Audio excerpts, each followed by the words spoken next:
I'm just going to start with this little guy right here. This little statue I bought back in 2008.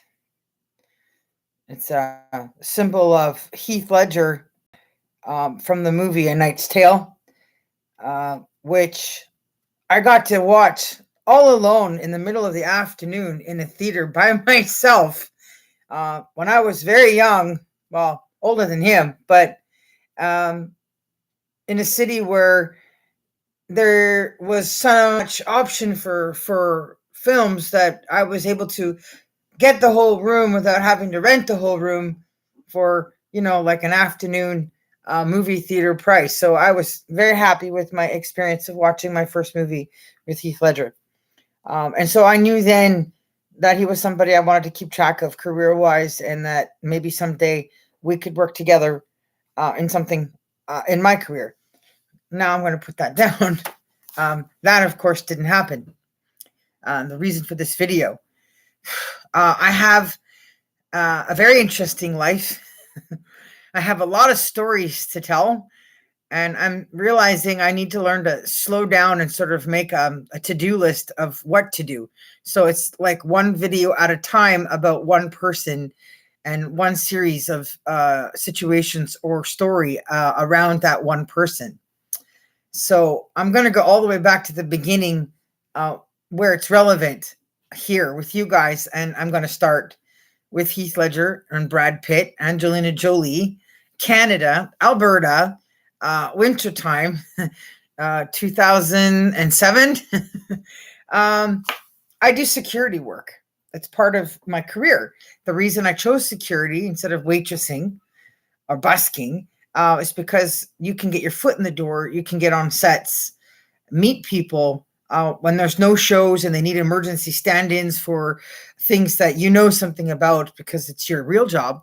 You often will get picked because you're there. And so that's why my life has been so interesting, because in the years of security, I have met a lot of good people. And unfortunately, when I try to interact with them, or when I was interacting well with some of them, it led to issues around employers I was working for who thought maybe I was a little bit crazy because they didn't understand my position as a writer and my career in this industry. And this led to the suspension of my gun license, which I need still today, which I haven't dealt with, in order to expand universally with my security company, which is licensed and registered today. But I'm tired.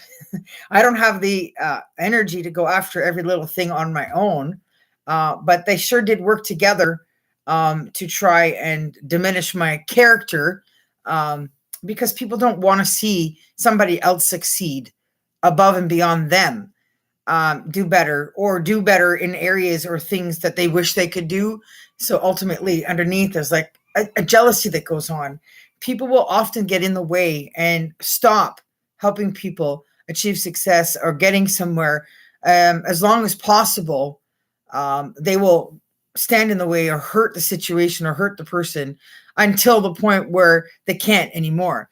And then they have to do something about it in order to make changes for everybody, the situation, circumstance, even their own lives. And that's a huge trend I noticed in this country, in Canada. It's really nasty that people never outgrew that school age mentality, even in their adult lives. And I guess partly because this industry is so hard to succeed at and break into. However, it shouldn't have stopped me from accomplishing the goal that's made this video necessary today.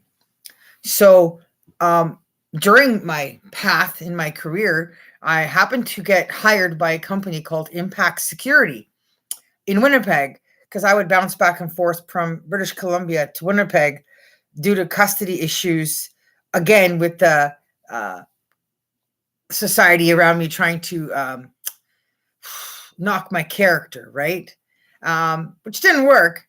But while I was there was a casting call for a movie, and they wanted people that had some experience with camping, outdoors, wilderness, fires, horses, stuff I had experience in. So I thought, okay, I'll do this.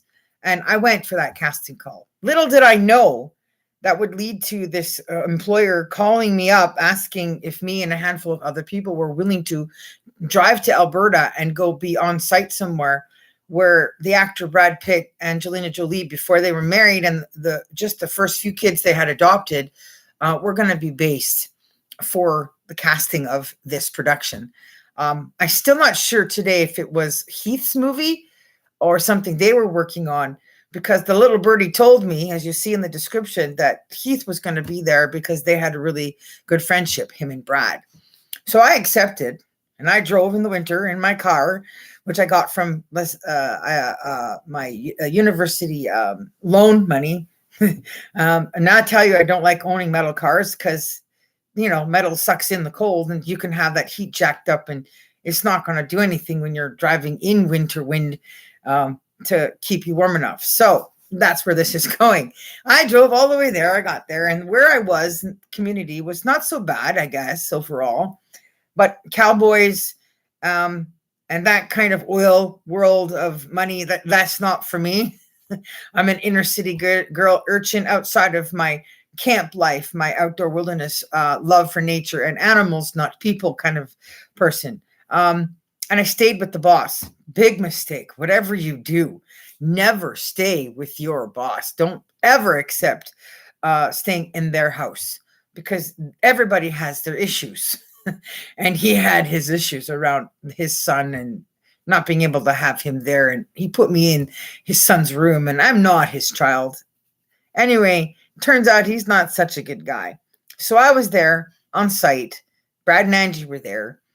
And my itty-bitty, stupid little itty-bitty metal car decided it wasn't going to work. The heat was going to turn off.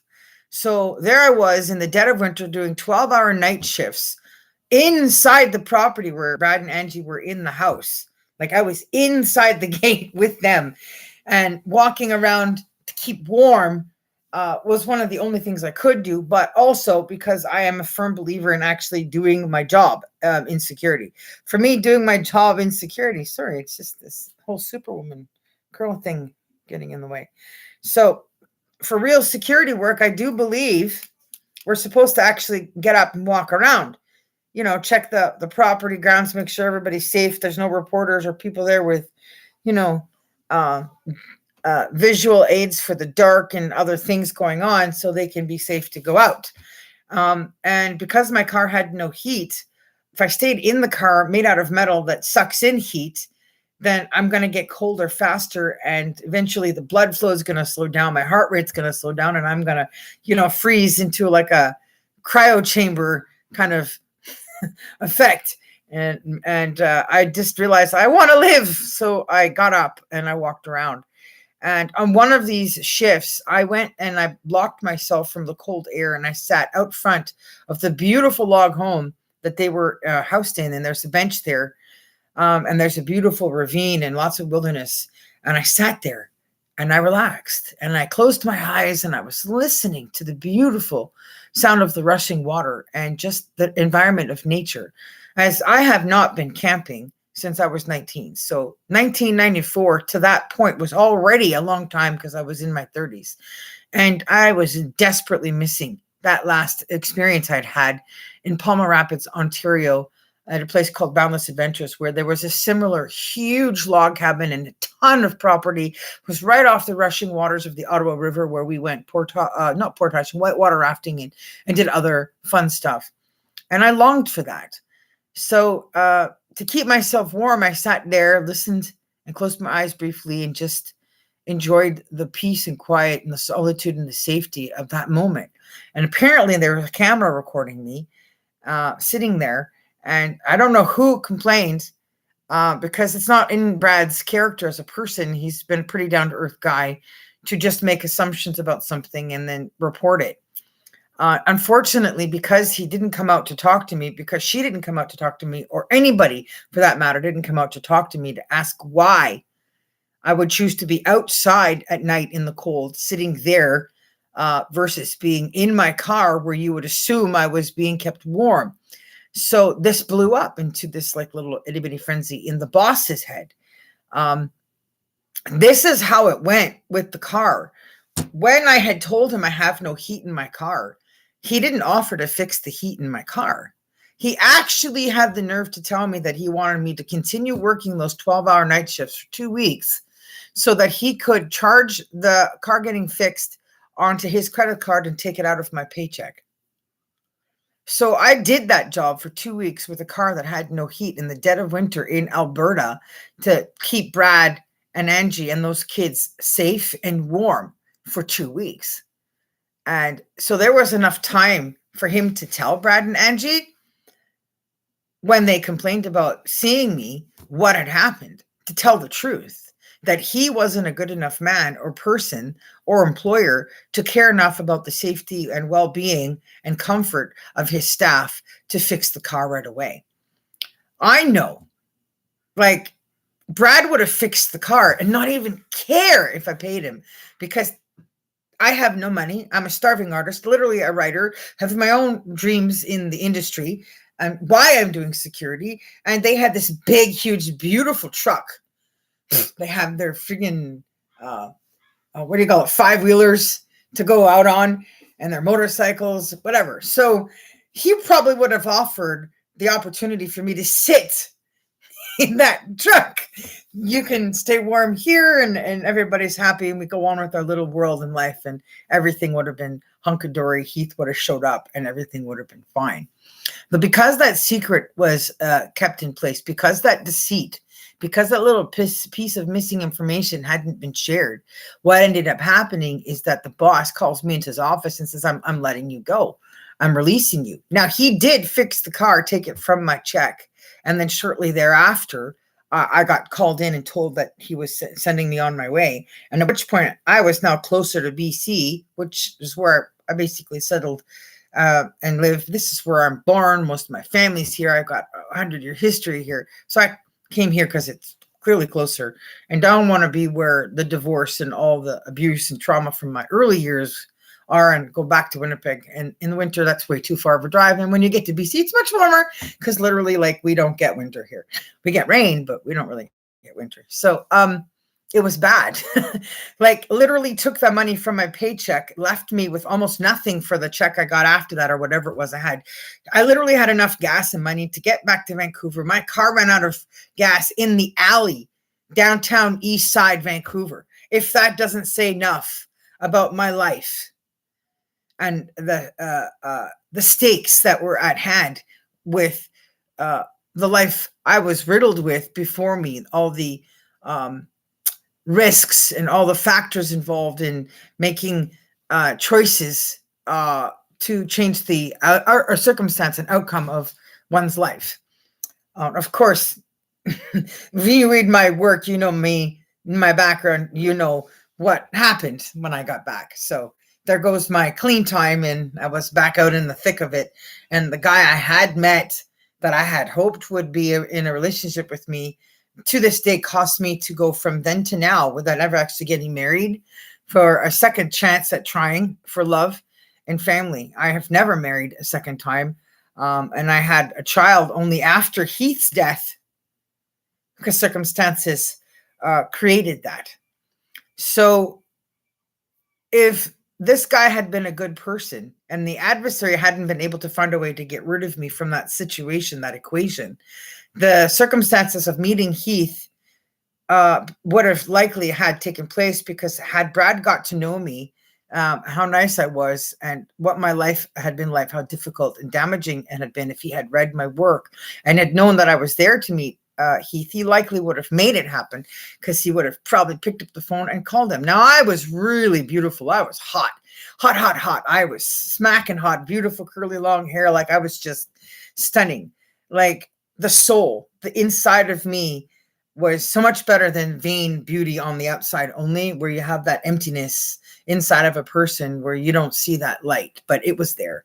So they would have enjoyed that between them, making friends with this security guard, this bodyguard that's like the prettiest bodyguard you ever see. Because women who do my kind of work, well, we're just not Miss Universe contestant type women.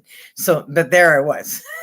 So that would have mean that Heath would have had somebody to focus his energy and his attention on, somebody whose life is bad and has problems, and in need of care and attention, and he would have probably doted on, how do I fix this? How do I get her into treatment and recovery over her eating disorder, self-harming, and all this other stuff that was going on, and the magnitude of the effect my work would have had on them. So essentially, because of bad people making bad decisions in circumstances that are desperate like that, it leads to the outcome, which led to him hanging out with one of the Full House twins, which led to her taking the Fifth Amendment about the medication she got and gave to him that he mixed together when he went for a massage, because he was busy making 4 movies at once, which you should never do to your mind. No one should put themselves through that, because that will lead to a crash, a breakdown, which led to him taking medications he knew nothing about mixing together, because he wasn't a drug user and knew nothing about that world in drugs. So even if he had me with him hired in security, I would have known all about the stuff, and I would have known to say, stop, no, don't take that, or been there in the situation enough to have been able to tell her to get lost or keep her from getting close enough to give him that stuff, which is the point of needing personal security, which is the point of why you should have somebody inside the gates or on the other side of the pylons within your inner circle of the life you live in these lifestyles of career and risks. So I feel terrible because in all of this time, because Brad doesn't do online anything, podcasts or this, that, and the other thing, Brad and Angie went on to now get married and divorced. He went on to return to drinking alcohol. He smoked weed almost every day. So I know for years something was eating away at him constantly. What am I missing? Something's not right. I don't know something and it doesn't feel good. I don't feel good because he had a really good conscience. He's got a good person overall inside of him, or he wouldn't have been good friends with somebody like Heath. So it's eaten away at him that this information was never given to him so he could do something about it. And so because I want him to have closure and peace, I want him to be able to be clean and sober and live well for himself for the right reasons. I want him to know what happened. I need him to know. Heath needs him to know. He needs to know. Angie needs to know. So everybody can make sense of how we all dealt with losing Heath, the mourning and everything that took place, and how we all shut down and were affected by it. And it was bad for all of us, and we all had to deal with it in our own way. And not knowing that my car didn't have heat in it for 2 weeks while I worked night shifts protecting them and those kids in a warm, huge, ginormous, wonderful fireplace type, country-esque log cabin environment. Well, that doesn't feel good if you're him or her on that end of the conversation. So no matter which one of them had complained about seeing me on camera at all, just for seeing me there on camera and not taking into account that walking the grounds to check to make sure there's no peeping toms or anything bad happening to keep them safe was part of the job, and that they should know that. And that therefore, if I'm there sitting on the bench doing my job for a brief period of time outside, that they should commend and compliment and tell the guy, well, that's a good worker. She's a good guard. She knows what her job is and how to do it. And we're happy that she's on staff, and we would continue to enjoy having her be here protecting us and providing these extra services or normal circumstance services that we all should be providing with how poor the security industry is. What a joke, right? Like, people get these licenses, go to work, and literally have their thumbs up their noses or up their butts, whatever you want to say. And they don't work. They don't do anything. They don't know what it is. Writing in logbooks thinking that is the job. Sitting in cars, not moving, except to go to the bathroom or take their dinner break or something. At any rate, I want to share the poem I wrote with the time I needed to recover from losing Heath, which happened in 2008 after that event had happened with you guys, which never made it into the book I wrote, the series of books in my writing career, the first one. So I'll show you. I'll give you guys there. So it's called A Special Something. And as you can see on the back, Cooley Incorporated 08. So you know that it was done in 2008. And you can see that's Heath on the back. And so his words to all of us was, walk tall as the trees, live strong as the mountains, be gentle as the spring rain, keep the warmth of the summer in your heart. And know through these pictures that my spirit will always be with you. Love, Heath. And then I went ahead and continued to publish my work as per the plan of my career. And what made needing to know him and meeting him at that time so important, because everybody has seen 10 Things I Hate About You. I wanted to work with him on stage, in theater. I wanted to use my writing, my lifetime of work with him in a drama structure where there's no editing the mistakes.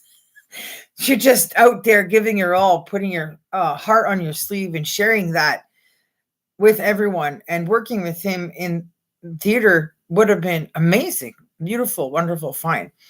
So moving forward to now, I'm going to do that. I'm going to finish accomplishing dramatization. I'm going to do stage production this year. But at the time of the publication of that book, the poem I wrote, the tribute I wrote, hadn't been written because I hadn't found out for 6 months that he had passed away. I was in such a place far north that Hollywood was nothing to the people up there and their issues of survival. So it didn't reach us on the news right away, because that's not the stuff we watched or listened to up there in our world up north. I also was busy trying to focus on working with my busking and radio plugs and poetry events and coffee shops. So now in the new revised editions coming up for these books, and the newest books to join, because I have books that have not been self-published. So it's a chunky little stack of them now. There's going to be this piece added and other new pieces and some pictures to go with it. So I look forward to and hope for the best outcome in fixing the situation for Brad, for Angie, for both of them, for their relationship, what made it crumble, and who did what, which one was the reason, and what happened to Heath, and what happened because of that, and making amends and coming to a place of peace for all of us, by starting with being able to share this piece in this with you guys, and hopefully the video will reach Brad, at least Brad. Even if it reached her and then reached him, it was fine, because they both still need to know that you don't fire somebody for doing nothing wrong. You can't fire somebody or let somebody go or release them from their duty without realizing that there's legal repercussions to pay later. You can't just get away with that without knowing that someday, in some way, justice will prevail. It has to, because it's wrong when somebody doesn't have heat in their car to expect them to work in the dead of winter for you for an undetermined amount of time and not help them through those circumstances in order to negate or to avoid what caused the problem in the mind of the person who thought, I shouldn't have been seen out on the camera outside the house. So that would never have happened. Wouldn't have seen me sitting there with my eyes closed, listening to the water rushing and having them assume I was sleeping on the job, which everybody knows security guards who do night shifts are world famous for. It is literally impossible for people who work a lot, who don't get enough sleep, to not get drowsy or want to sleep when we are made by nature to sleep at night. And people should not hold that against security. It shouldn't be hell-bent kind of behavior. There should be some reasonable compassion and understanding in those situations, and especially when you add to that cold weather. But I wasn't asleep. I was trying to keep myself from falling asleep into death. I was trying to keep myself alive, and I just happened to have found a beautiful moment that I enjoyed, and it was captured And if anybody actually had a copy of that video clip of me being in that beautiful situation for those beautiful minutes that I was in that flow of peace, I would love to use that clip of me in my documentary work or film work down the road in telling my story. It would be very useful in the restoration of the truth of that situation. And in the restoration of all this, I may actually finally get my Canadian gun license back so I can move forward with building the security company I want to branch out to America and beyond, where the world at large does realize how dangerous it is, and it's necessary to have bulletproof vests, knives, and weapons for defense. So with that said, I'm going to read the tribute for actor Heath Ledger, written in 2008 after this book was published, which will be in this book with the picture of this night, which I still own today, which I had bought with the intention of giving to Matilda when she was about the same size as the statue, which I didn't get to do for obvious reasons of not being able to reach people when they get too famous or too high. And then it makes people like me have to make videos like this, hoping it will reach somebody who can reach somebody who can reach the person that all of this was for and about, which was essentially Matilda. So Matilda, I do hope you will enjoy these words written from your dad through me, from me to you, from us, as apology for what went wrong that caused something that never should have happened. Your dad never should have taken or switched places with me for a process of life and circumstance. I will always think he saved me from, and I'll never understand how karma did that or why. It shouldn't have been that way. But now these words are here to solidify the life that still goes on for us and his being here with us in our lives through being written. So here we go. I'll start with the Australian anthem, the words that go, "Oh, there once was a swagman camped in the billabong under the shade of a coolabah tree, and he sang as he looked at his old Billy boiling, who'll come a waltzing Matilda with me. Forgetting that spoons stir hot liquids much better, the swagman immersed his tool in his tea, and he sighed as he spied his old Billy boiling. Now I can't bugger you, so will you bugger me? Heath, it's going to be a while before I wear a cowboy hat and ride like the wind across the desert plain. For every picture that I look at in the friend I'll never meet, the message made so clear dying over flags and country where I sit and weep. Year after year, knowing we were meant to meet, how do I live up to your legacy with the pen that's in my hand? I sit with sword and shield as the swagman in my mind, waltzing with Matilda.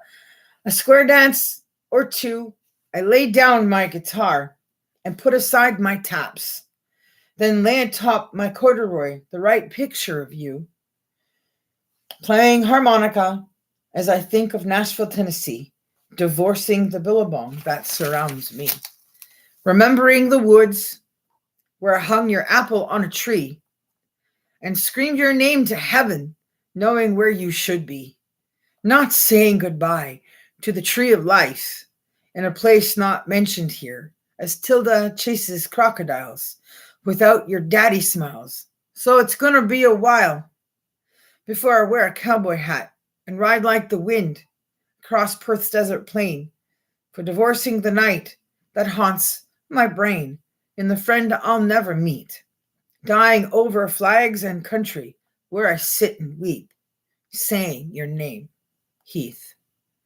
Written by me, my pen name, Jennifer Cooley, aka Superwoman, and my channel, I Am Just Jen.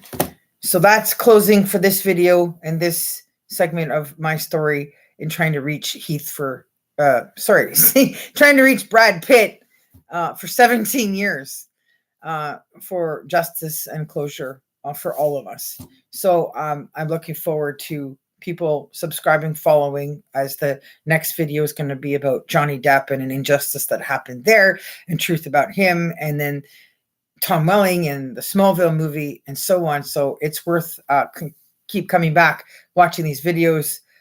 because it's true stories and they're very interesting and good ones. Well, maybe not good stories, but entertaining at the very least, and will help develop where I'm going to go with the community in Vancouver in looking for my squad. So if you're part of the industry and you want to be successful and make movies, big ones, and do drama, and you want to do it this year on websites, then please keep watching these and contact me. Give me your resumes. And if you see me out there handing out these cards, take them. Don't waste them. Go home, review them. And then let's get together to make history and put Canada on the map around the world in a way that it's never been done in this industry for us ever before, or as women. And I have one solitary, perfect condition, unworn and sold Superwoman t-shirt left. For anybody who might want it, let me know. If you see me out there with a table of stuff, I have mine here. The actual finished copy has the S at the bottom and the Instagram at the back for the Smallville movie. And I'm wearing one now, but it's already got some phrase from just wearing it. So I'm pretty upset with the money I'm losing. It's thousands of dollars for all this time and effort for what I've done. And there's been no payback, no compensation. And I'm not the one that's the millionaire. It's all of them.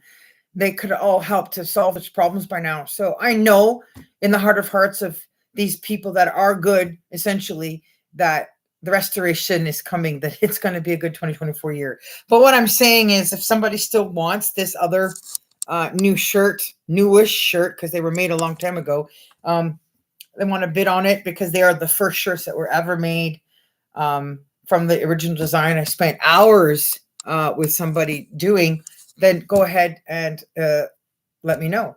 And we'll go from there. I'm looking to make as many orders as possible so I can move forward with building future productions and be able to afford my staff and everything that's coming ahead. I want to be sort of like Steven Seagal, where I just make my own movies because I have the money and the knowledge and the people I need to do that, and put Vancouver on the map in a way that it's never been, with major motion picture movies and TV show reunions. Okay, so that's it for me. Next one, and the next one I have, I think, hold on, 972 videos, and the goal is to reach 1,000 videos, because the point of this channel is to reach 1,000 subscribers, which I'm now up to 791, and I need about 209 more. So let's make it safe and make it 210 so that it goes over 1,001, so I can be a creator again from the original system of YouTube. So if y'all can do that, help me get there so we can all enjoy a fantastic 2024, making history together. This would be great. And I will try to make enough videos to reach that 1,000 while trying to get enough people to help me reach that 1,000 in subscribers. And I think that's kind of fair. So this is Superman signing off. Peace out from Vancouver, somewhere in the downtown east side, or straight out of the downtown east side, DTS. And I'll see you all out there. Bye.